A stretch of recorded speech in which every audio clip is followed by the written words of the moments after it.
Okay, this is sort of an ironic twist, but it turns out that drugs that are actually used, not for a clinical purpose, but actually, for a military or a, an effort to kill other people, actually, are also inhibitors of the enzyme that breaks down acetylcholine in the synaptic cleft.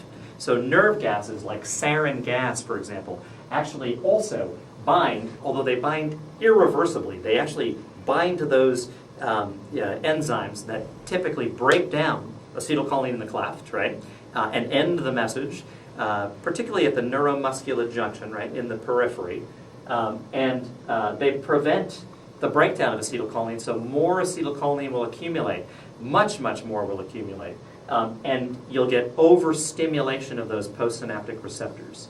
Now, this is typically something that happens in the periphery, and it'll happen at the neuromuscular junction. And the postsynaptic receptor for acetylcholine, that nicotinic receptor, that ionotropic receptor that sort of mediates fast contraction of the muscle when acetylcholine is released, is a very interesting protein machine. If it's stimulated under normal levels of acetylcholine interaction, it'll open, allow for sodium to pass through, depolarize and provoke contraction of the muscle.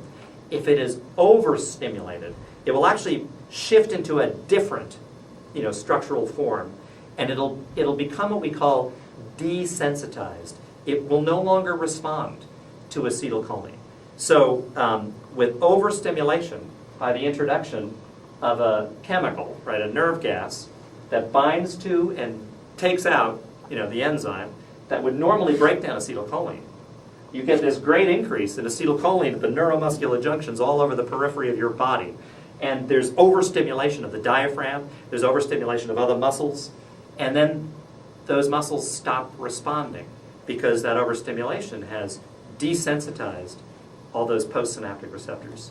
So nerve gases and drugs that are used clinically to treat Alzheimer's actually have some similarity. They also have some differences. For one, remember that these nerve gases bind sort of irreversibly, right, to the acetylcholine esterase and take it out of commission. And you got to get the dosage right, so you don't over stimulate and desensitize receptors when you're treating dementia.